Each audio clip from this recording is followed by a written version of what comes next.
All right, ladies and gentlemen, peoples, this is a quick stream. It is right now, according to the clock I have, 1:06 p.m. in the Caribbean, where I live. And so I want to take some time to talk to you guys. You know, we always start off with a piece of scripture, so we're going to get into it. You see the title, you see the topic, you know what it's going to be. For those of you who come to my channel looking for music and stuff, and some of you guys were talking about the music I do have a bunch of songs lined up to do. I'll try and get them done as well as I have a bunch of work I have to do for some other people as well. I haven't gotten to that yet either. So we'll try and get that done. All right. But for those of you who are here to talk a little bit about movies, especially on television series like Krypton, that's what we're going to talk about today. But before we do, we always start with a piece of scripture. All right. Psalms 114 says, Psalms 115. I made a mistake. Psalms 115 says, not to us, O Lord, not to us, but unto your name give glory, for your mercy and for your truth's sake. And that's what I keep on talking to you guys about, things which are bigger than any individual, things which are bigger than each and every one of us. And to me, legacy is always about something higher, bigger, greater. And so if you read that scripture, what it's basically saying, David's saying, the prophet, he's saying that don't give us any praise, man. You know, a lot of times we want to praise the messenger and not the message. And that psalm, if you go and continue reading it, it talks about how the heathen, they got idols, but God is in heaven. I don't know if you guys understand what I just said, but I'll break it down for you guys. So God is in heaven. What that means is, for those of you who don't know, spiritual things are considered invisible things. I'll give you an example of a bunch of spiritual things. Love is a spiritual thing. Honor is a spiritual thing. Got a whole bunch of them. Patience is a spiritual thing. And those spiritual things exist in what is called a heaven. Okay.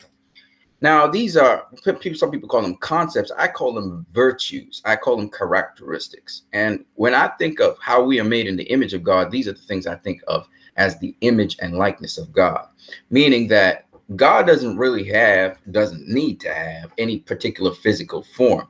And even the Hindus get that he doesn't need to have that. And so basically, to show God and who he is, the trueness of God is to show in these qualities, in these attributes.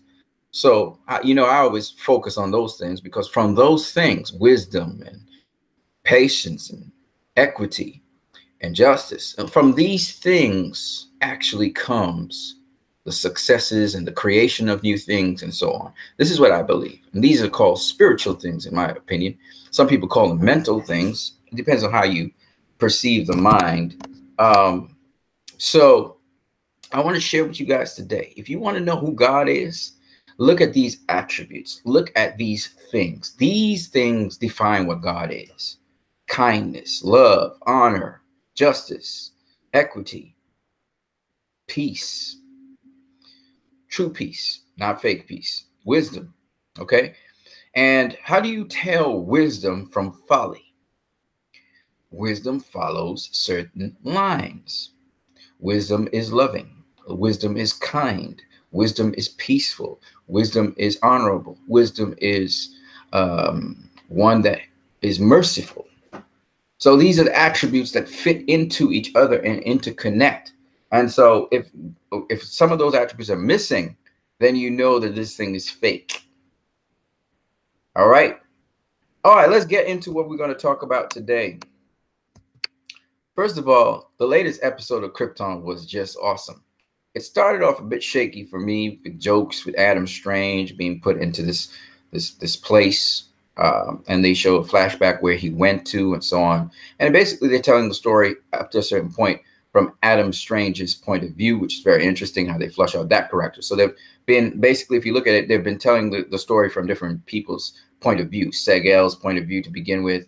Then they gave it from the Zod point of view, and then they gave it from the Nis X of the Vex point of view. And now we're being introduced to new characters as well, Sithonians, the Black Zero group, etc. Right? And so Brainiac, I forgot Brainiac. And we had also things from Brainiac's point of view and from the Sagittarius point of view from the House of Zod. So we're getting different points of views from the Lawmakers' point of view, the Lawmakers Guild. We're getting different points of views, different the Krypton series is featuring different point of views of different people. And in this particular episode, episode number 8, we're actually getting from Adam Strange's point of view. And of course, this is a television series which is an interwoven plot. So for those people who like the simple balletic plot, they may not like this. I like the interwoven plot, but then again, we've had many. Law and Order has interwoven plots, and there are many television series that have interwoven plots. So it's not something that it's just amazing how when it comes to movies, apparently having an interwoven plot makes the story too complicated for some people. I don't know if they turn their brains off, but in a television series they can follow it. I don't know what it is, but interwoven plots, which is what he had in BVS, which we had a bit in Justice League, even though it was much more linear. Interwoven plots help you to grasp what is happening in real time with several different people. In fact, Infinity War tried to pull off an interwoven plot as well. It was very, again, whimsical. It's very basic, but nonetheless, they tried.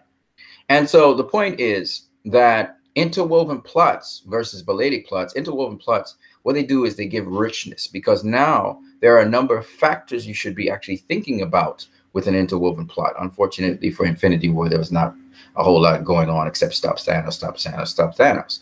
But as you can see here with Stop Brainiac, this is their interwoven plots and interwoven stories inside of that.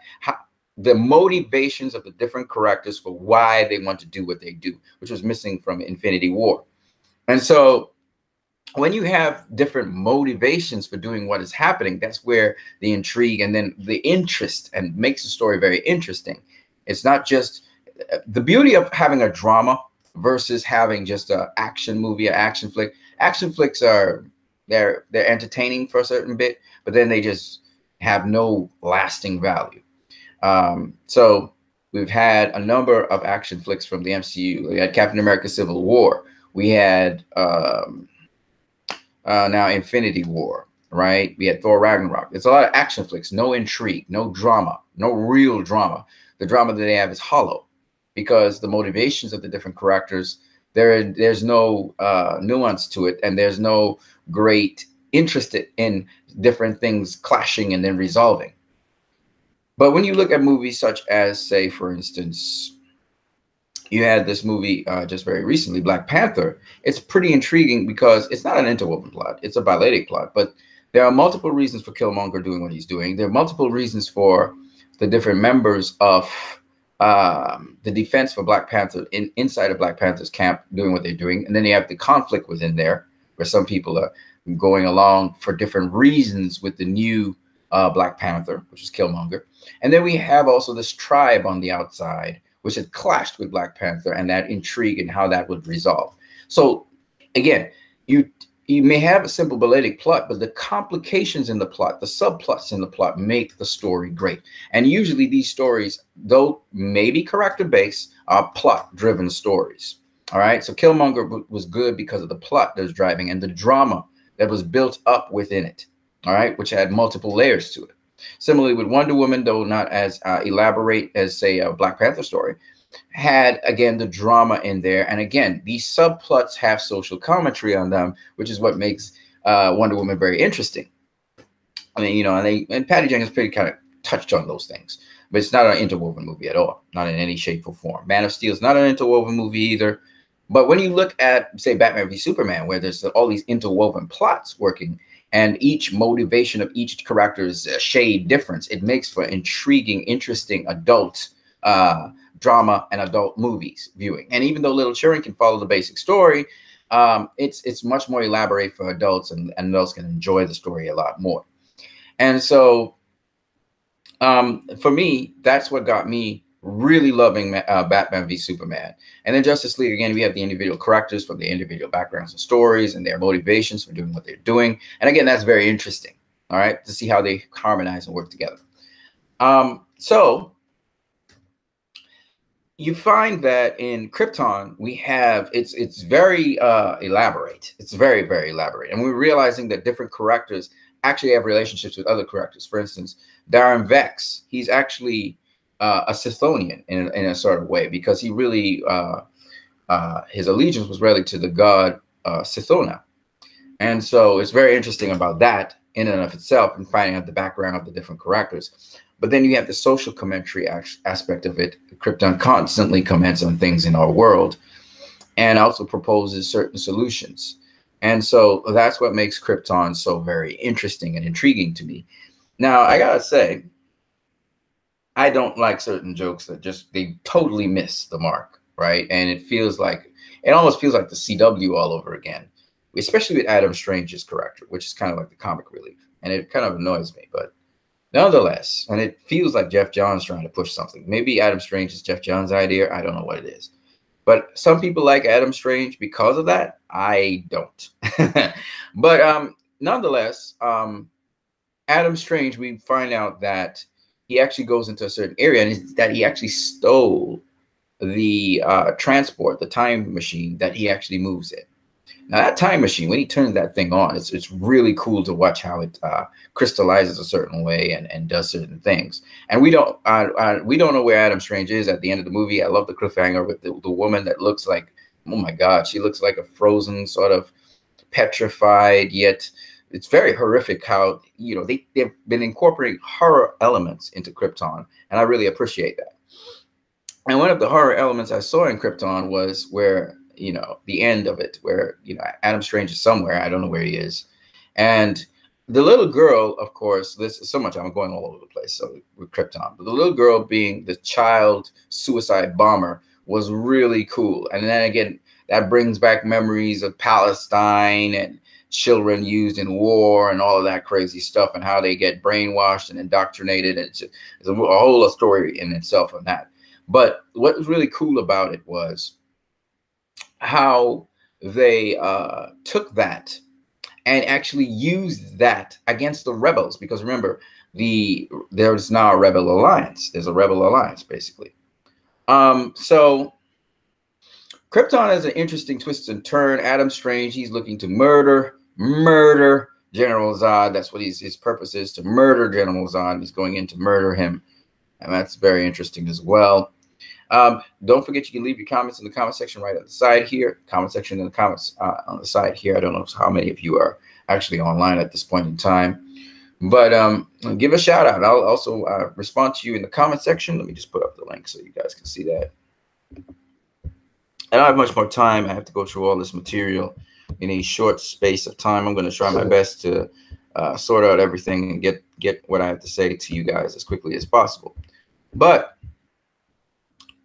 yes, so we're looking at it through Adam Strange's lens. We get some background, some feedback on Adam Strange, how he's trying to be a hero in the situation. And he's basically going counter to everything else the people in the movie want. I'm sorry, the television series want. So the Kryptonians, obviously they want Krypton to survive. Of course, Segel will want that, and everybody else. And he's like the lone dude, Adam Strange, who wants Krypton to die. So he's like the idiot in the whole set.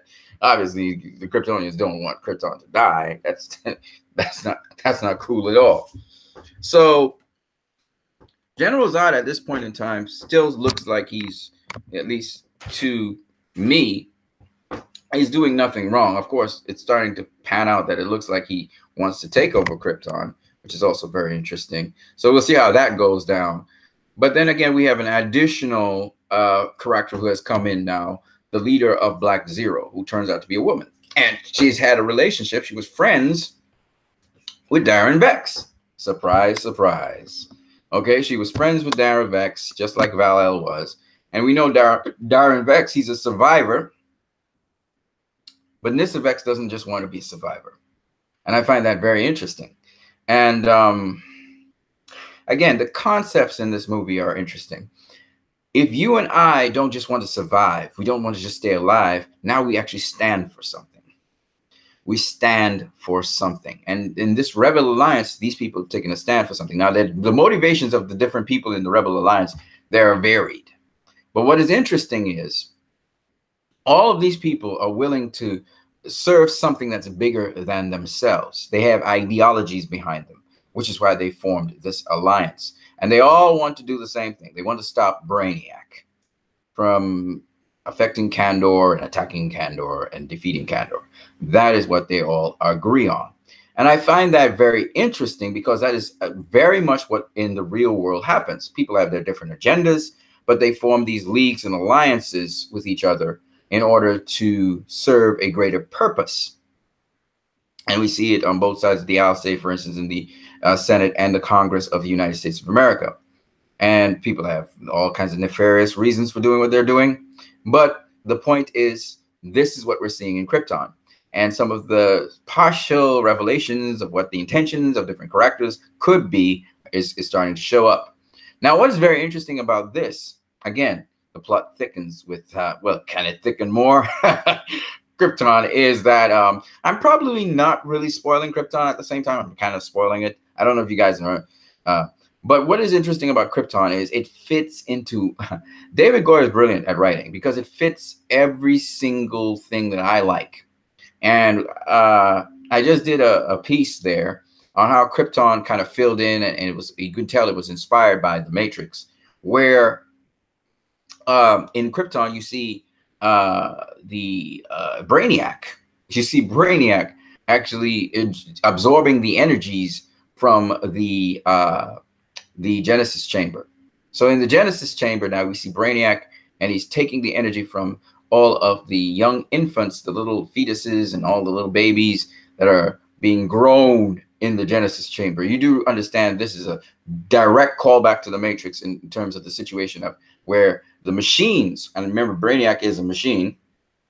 He's a sentient being, but he's more a machine, and therefore the the Brainiac sentient that is there, which is called the Brainiac, I forgot what, Sentry. The Brainiac Sentry that is there, who's now in the messenger for the voice of Ra, that Sentry is now a machine as well. And it's absorbing the energies from the Genesis chamber, particularly from the fetuses, because they generate, of course, electricity. They generate electromagnetic radiation. They generate heat. And if you go and look at the Matrix, the scenario is basically the same. Of course, in this case, Brainiac will be killing the fetuses by absorbing that energy. So that's a very interesting concept. But the thing I wanted to talk about is that while that concept is similar to the Matrix, you do have to understand the imagery and the understanding of it is slightly different. The threat is the future of Krypton. So here in Krypton, it's the future of Krypton that the Kryptonians are worried about. Whereas in the Matrix, yes, it's the future of mankind too, but in this case, it's about an exploitation of mankind to keep the machines going, and mankind's not aware of it. So the Matrix was this sort of dream world to keep mankind, and now mankind broke free of that dream world, and now they understand what's happening, and now it's up to them, mankind, to either do one of two things. The people who awaken, they leave the Matrix, or they decide to try and take down the machine world, which is a dumb idea. So in the Matrix, they learned how to coexist, and the people who were not awakened from the Matrix, that they stay plugged in, and the people who are awakened, that they are removed from the Matrix. So that was sort of a truce that was made at the end of the Matrix trilogy. In this series, there is no truce. This is going to be one in which the Sentry for Brainiac had to be taken down, and so they found a way to literally attack the Sentry of Brainiac, but they didn't take him down. They thought they took him down, and they find out later on that they didn't take him down.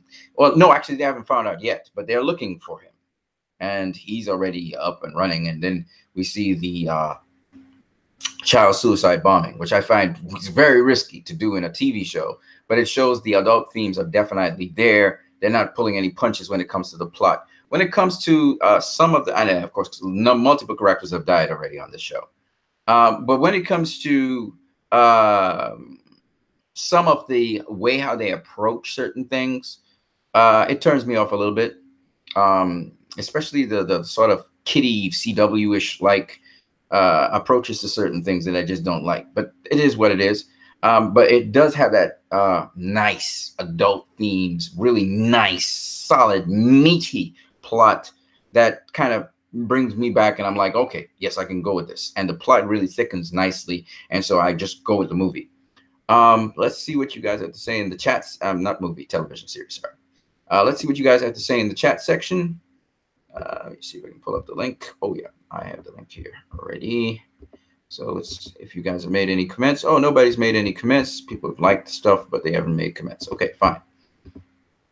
So that's what I had to say about Krypton. And of course, it definitely, as much as it's a standalone film and the storyline, of course, the timelines change up for Krypton. So I don't know if Krypton will survive, if it won't survive. I don't know if Superman will be born or he won't be born. Everybody got a different agenda in there. So it's going to be very interesting.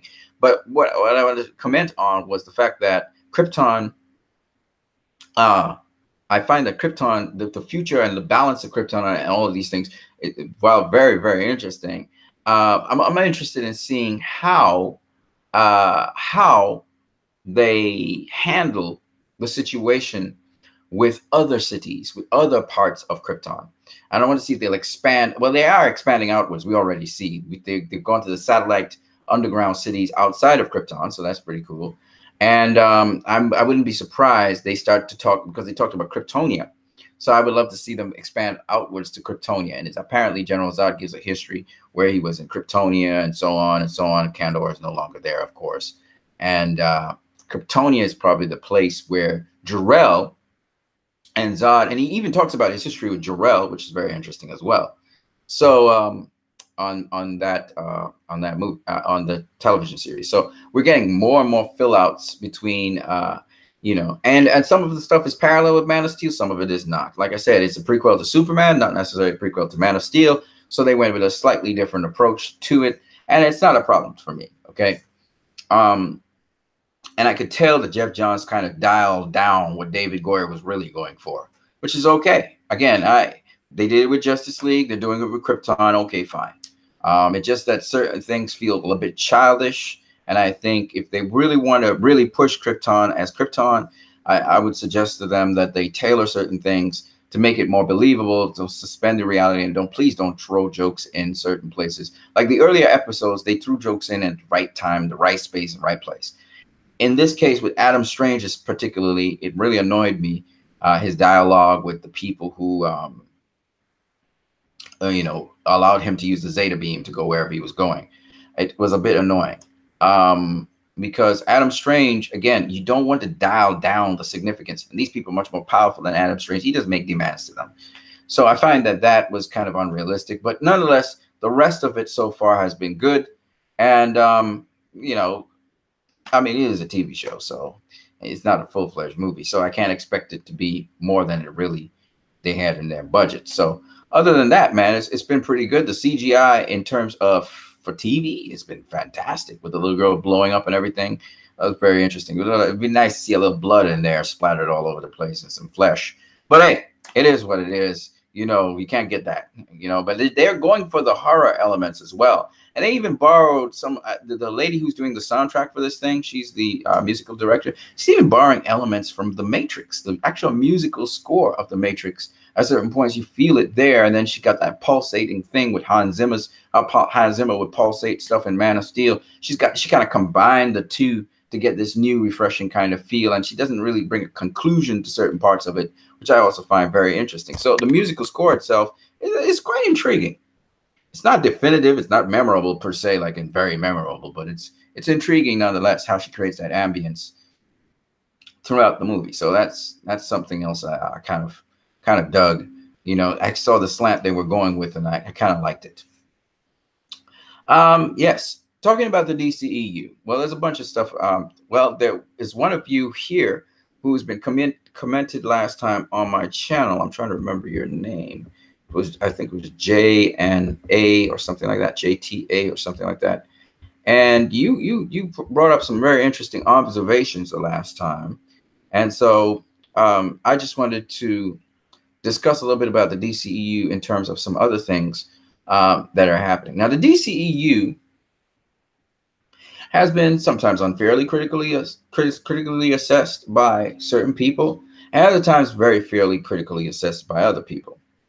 And it's been a wellspring to me of a lot of depth. And I've watched in groups discussions between people discussing things in the MCU, for example, Infinity War, for example, and they're very shallow. I mean, the shallowness is ridiculous. There's no philosophies per se. There's no ideas. There's no concepts. There's no relating things to the real world. But you find that in the DCU, there's depth, there's understanding of these things. And as one of my friends who's a Marvel fan, he said, basically these movies, the MCU movies, connect on an emotional level to people. And most people agree with that. That it's really, they try to play to what the fans would like to see, and not necessarily what is realistic or what makes sense. And so what happens is that you don't really get these groundbreaking Academy Award thought of films. You get instead some fantasy stuff, like William Ruffin would say. So what happens is that he said, is not always does it make sense. And I said to him, you know, I can agree with you on that. But what I like about the DCEU and what turns me off from Marvel per se, except for the movie Black Panther, which is a grounded film, and Captain America: The First Avenger, I think, is even better than Iron Man, as I keep on saying that over and over again. Though Iron Man has a certain brilliance to it at the time, Captain America: The First Avenger is a much more solid, concrete film that actually builds. It has fantasy in it. It has a suspension of belief for certain moments in the film. And I'm not talking about Captain America's superpowers. I'm talking about in terms of the story. But it is so much more comprehensive and elaborate. It's not funny. I think it's one of the best Marvel movies out there. It's the second best Marvel movie, in my opinion. Now, we've had a number of villains in the Marvel Cinematic Universe, and some of them are pretty good. But by and large, I think Red Skull is way up there. He's probably top 3 best villains of all time. I think if he's not top 1, if he's not number 1, you got the guy who was the opposition for Iron Man, Tony Stark. He was pretty subtle and tricky, and he came out to become the villain, which I found very interesting. Jeff Bridges played that character. And what was the other character I thought that was really good? The character who played in The Winter Soldier, Robert Redford. His character was fantastic. So I think those are the 3 best I think I've seen. And Killmonger, of course, who is probably the more complex of them. Let me see. Red Skull had some complexity to him, as well as the guy from The Winter Soldier that was played by Robert Redford. So, you know, it's a toss-up. But it's fun to see that. You know, like Killmonger, from the beginning, you kind of suspected he was a villain. But when it comes to Robert Redford's character, you didn't just off the bat say, that's the villain. No, you didn't really pick that up. And I thought that was nice. So, you know, it's that kind of thing that I like with movies. And when, you know, the layers, a layered character, multiple reasons for doing what he's doing. His motivations are several. You know, that kind of thing is what I think makes a good villain.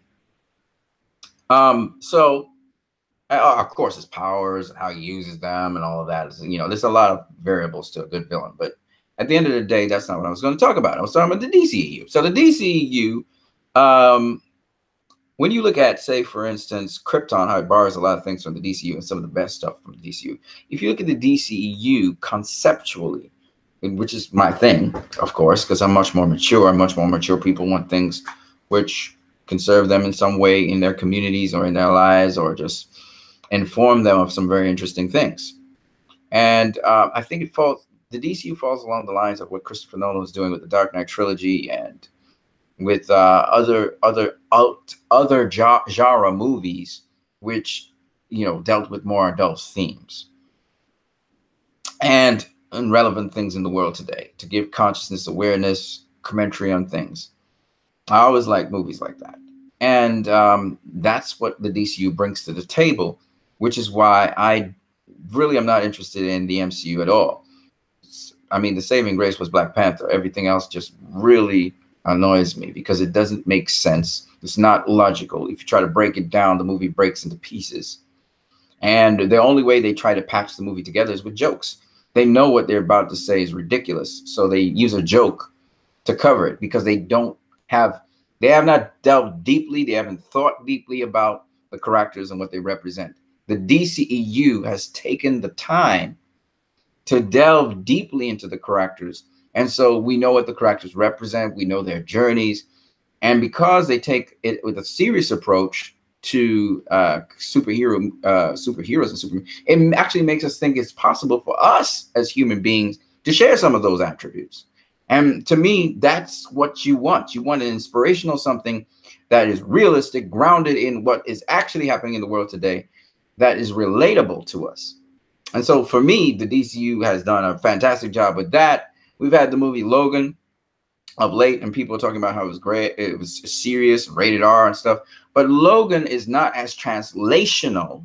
In fact, it's quite a simple story about a guy who has to accept the reality that he has this responsibility to a child. And basically he tries to sacrifice his life in the end to make sure that these people are not ostracized and so forth. So I find Logan is a simple concept. It doesn't add anything. It's very entertaining, but it doesn't add anything to what socially and consciously we are looking at in the world today. And this is the thing which comic books always did. They were always relevant to the social issues of the day. They call them pop culture. And they would actually suggest certain things of how, these heroes would interact with the culture around them. And I find that is lacking in films such as the MCU. Even though I have to concede that Thanos, what he did with especially the human sacrifice of Gamora, is something never seen really in comic book movies so far.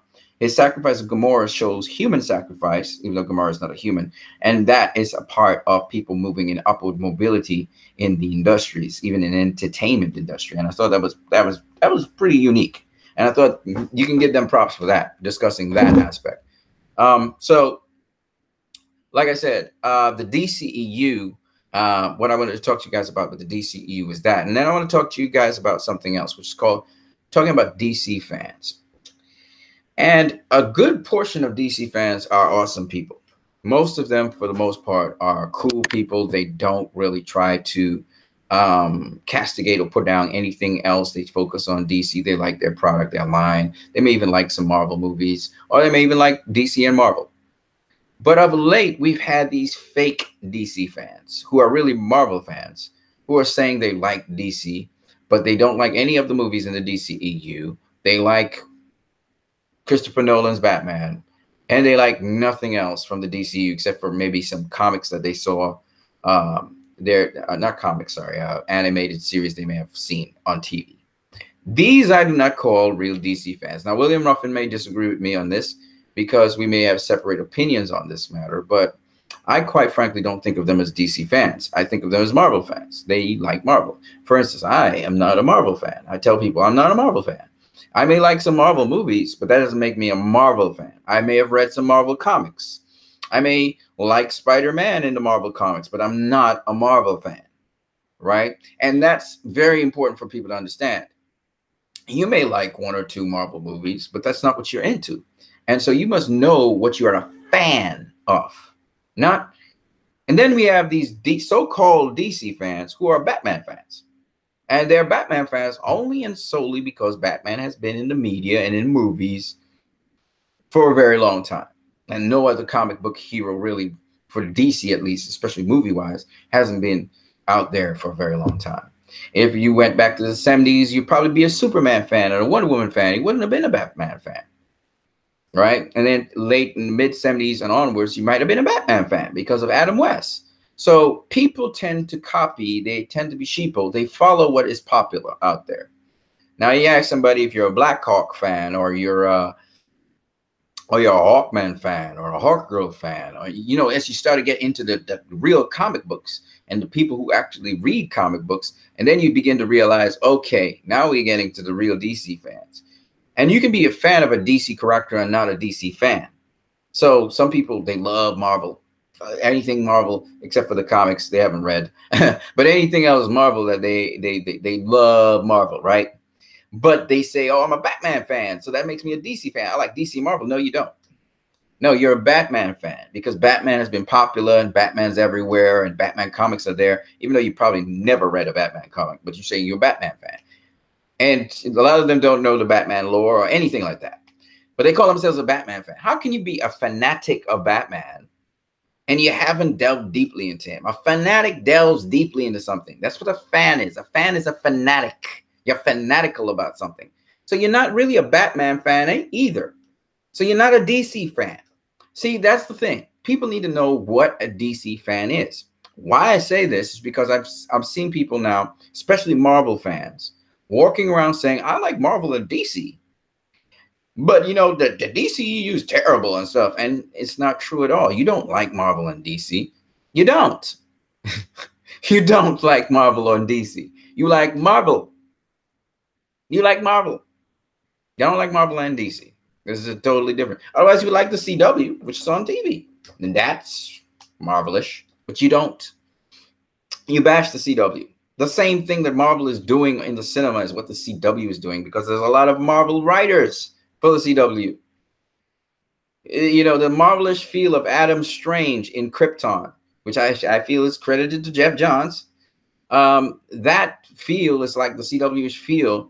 And that, even though they pull it off much better than in the CW, and they don't make him go wild with the stupidness, but nonetheless, that is a Marvel-like feel. All right. Now, some people say, well, DC was never really dark. And listen. And they talk about Marvel comics are much darker and stuff. Yes, Marvel comics show a lot more blood. At least they used to. Go read a Thor comic and you'll see what I'm talking about. Some Thor comics are ridiculous, but you know what? Read a Thor comic and read an Aquaman comic in the 1990s.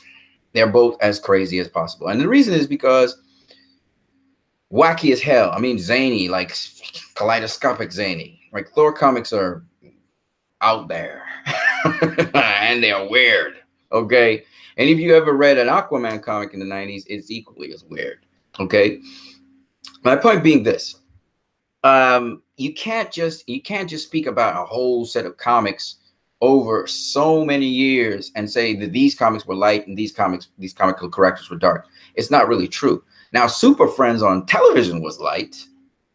Adam West's Batman was light. There are some Batman and DC comics which are light, but for the most part, DC comics began with Superman being a, what's the word I'm looking for? Almost a tyrant. Batman was a killer, straight bona fide killer. They were dark, okay? And a lot of people don't know that DC began dark. And then it sort of lightened up a little bit. But then it got back dark in the 80s, very dark. And then it got back lighter a bit. Then Jack Kirby came on the scene, did all kinds of crazy stuff. And then with the gods, the new god stuff, the concepts, which are kind of out there. But Jack Kirby was also responsible for stuff that happened in Marvel. And then you have the moments where, again, DC has been just now at the current period of time. It's edgy. It does a lot of things that Marvel did. I think in the 80s. So, for instance, Marvel had Conan the Barbarian. That's a bloody comic. Very bloody. Okay. And then you have other comics from Marvel, which are just extremely bloody. Okay. But Star Wars was always, it wasn't bloody, but at the same time, it was that comic came after the movie. It was edgy. It was an edgy comic in many respects. It wasn't just straight adventure and fun, and no.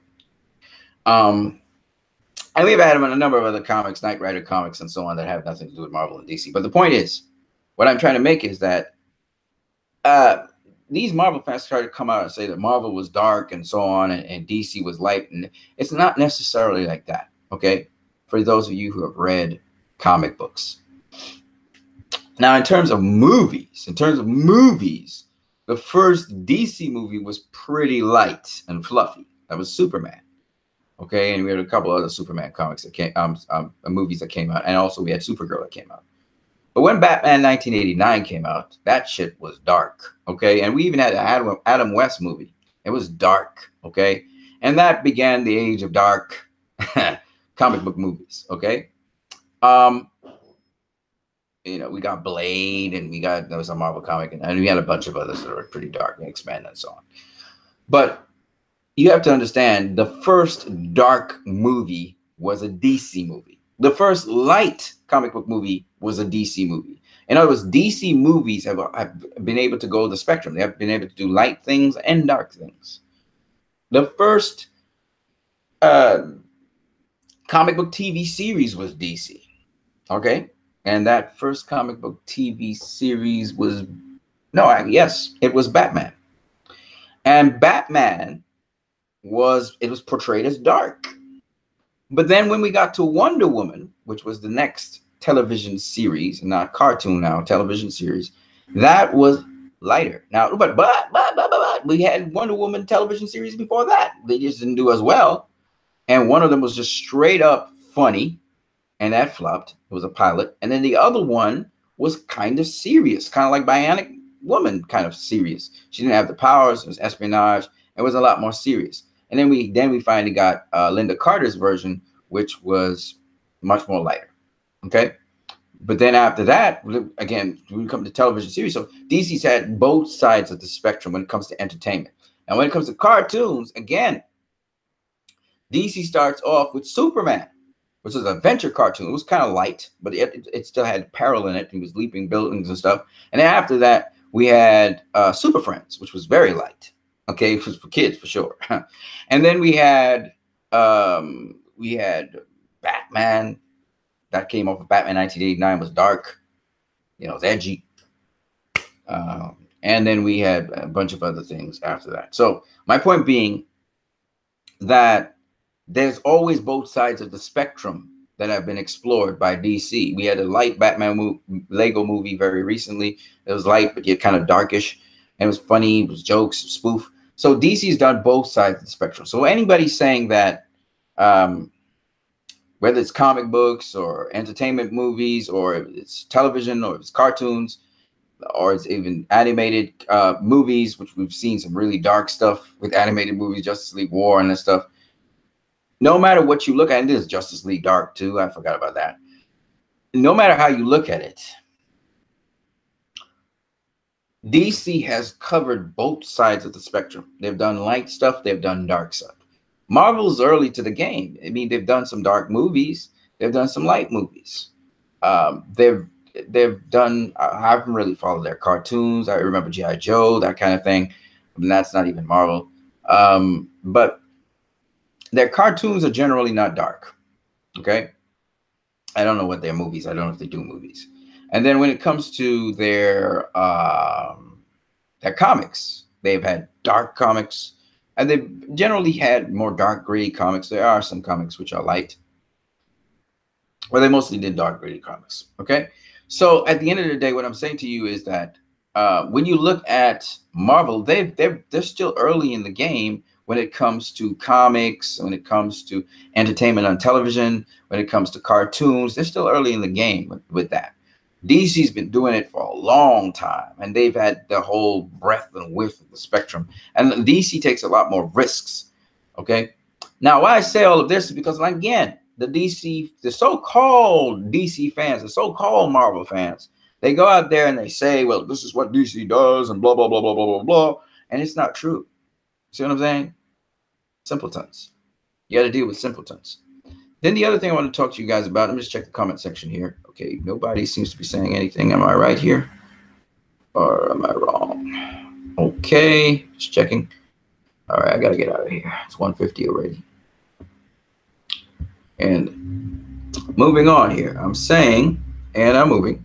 Yes, so I'm going to say that in addition to that, I want to talk to you guys about DC fans in terms of, then we have DC fans who actually are fans of the DCEU.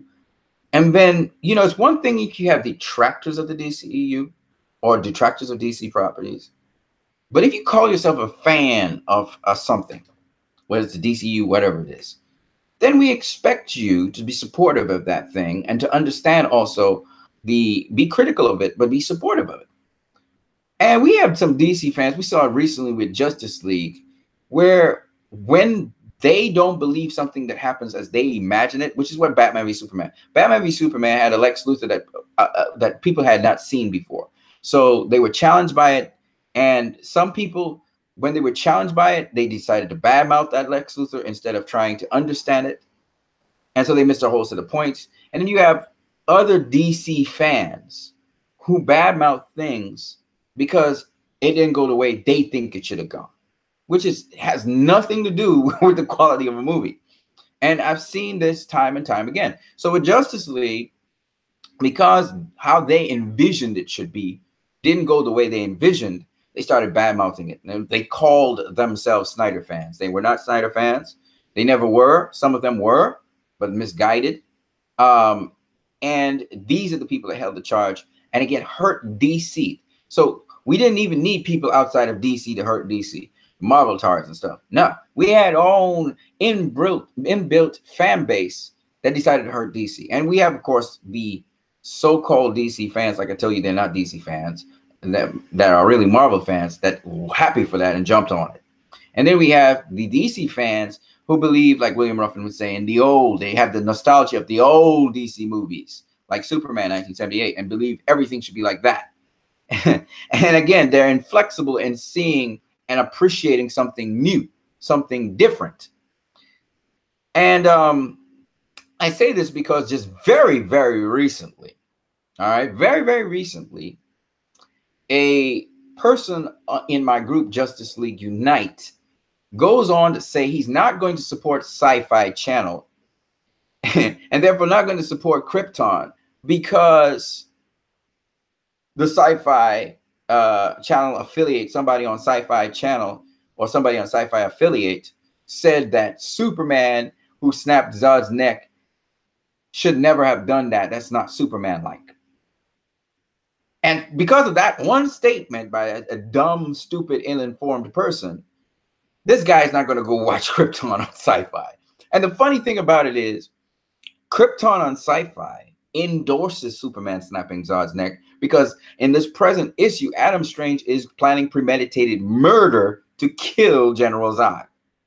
And Segel has killed a number of soldiers and people in Krypton already. And then just from Man of Steel alone, Jor-El has killed a number of guards of General Zod. When General Zod said, shoot it down, destroy it. And didn't Jor-El shoot those two guards down dead? Didn't he kill them? I mean, even when he killed a couple guards, when they were carrying him out and he saw the Helix and he said, Helix was like, is something wrong? The guy said, move out of the way, right? And then he took down a couple guards and he shot a couple and killed a couple, right? And my point being, and by the way, the weapons that they use on Krypton, do you see how it burns the sides of things just like the weapons in Man of Steel? How it would burn into the stuff, just burn through the stuff, the energy blast. I thought that was pretty cool that they borrow that concept from Krypton. Anyway, my point is, at the end of the day, that we have DC fans who are our greatest enemies. Like for DC and DC properties and DC movies, we actually have, like some people say, some bitchy fans who actually are counterproductive to DC and what they're trying to do. You have DC on Sci-Fi trying to get ratings and trying to get their series to get going on the road. DC, folks. And we have infighting by stupid people talking about Jeff Johns. David Goyer is the same guy that did Man of Steel. He's the writer for it. And we don't have DC fans that support their properties and support their brand like how Marvel fans support theirs. They support theirs blindly. I'm not asking DC fans to support their brand blindly, but if you call yourself a damn fan of the DCEU, or you call yourself a fan of the DC properties, or a fan of Krypton, or a fan of whatever, then if you're a fanatic of it, you're supposed to support it. Not blindly, but you're supposed to support it. And as much as we know that Justice League, Zack Snyder, some of the things were shortened up and stuff and left out of Justice League. As much as that, it wasn't a bad movie at all. It was one of the best movies. Okay, Star Wars: The Last Jedi, I think it was a better movie than Justice League because it was incomplete in terms of the finish, the visual finish, not so much anything else. But Justice League is a damn fine movie. How can that movie be sabotaged by DC fans? DC fans sabotaged this movie. All right. And much William Ruffin talks about, there are many different kinds of DC fans. You know, I think a real DC fan would support things that they claim they support, especially DCEU fans. If you claim you support the DCEU, then you would support the movie. You would stop being bitchy and moany. And then some of them actually wanted the DCEU to fail. And I'm saying, you can't be a DCEU fan and you want the DCEU to fail. You're not a fan of the DCEU. A fanatic of the DCEU? You're not a fanatic of it. That's what fan means. So you're not a DCEU fan. Now, I'm a DCEU fan, obviously. Right? I'm obviously a DCEU fan. But I also like Krypton. Now, I'm not a CW fan because I don't really watch their movies. I'm not really interested in their television series. Okay? I'm not a CW fan. I'm not a fan of Gotham on Fox. Okay? That doesn't mean that I'm going to go around bad talking Fox or the CW. Get what I'm saying? And I show parallels between the CW and Marvel and the Marvel Cinematic Universe and stuff like that. But my point is, at the end of the day, I don't go bad-mouthing the CW. All right. In fact, I don't go around bad-mouthing movies, period. Unless, you know, people have lashed out and I'm trying to show the hypocrisy of people. Right. And because, again, I go from substance. I come from facts. I come from truth. That's where I come from. And as much as people like to say, well, you need to identify with people's emotions to persuade them. No, I'm going to drop truth. I'm changing that. Morality and ethics are important. And so for me, I'm always coming from a truthful basis. I don't care if people agree with me or not. The truth will always bear itself out and stand strong and true later on. When you look at Jor-El was telling Krypton that it would fail, they didn't want to agree with him. Was he supposed to connect with them on an emotional basis? No, he was right. And the truth bears itself out. So you don't have to be somebody who's apologetic for telling the truth. You tell the truth. Whether people want to accept it or not, that's another story. But you must tell the truth. Don't lie. And don't try to connect with them emotionally. That's not enough. The longevity of the thing is in the substance, the qualities of the thing. That's what I always tell people. So I want to discuss that here with you guys. I don't know how many of you have actually said anything in the chat section. Actually, nobody said anything in the chat section. That's cool. I'm about to get out of here. You guys have a great one. Have a great day. Have a great week. I'll be out of here. Catch you guys later. Peace. And don't forget, there's always something bigger than you. I don't need no praise for what I do. There's a bigger thing than myself. And I think that's what, you know, looking to God, if people who look to God, that's what they learn. That there's always something bigger than myself. And that's cool. You guys have a great one.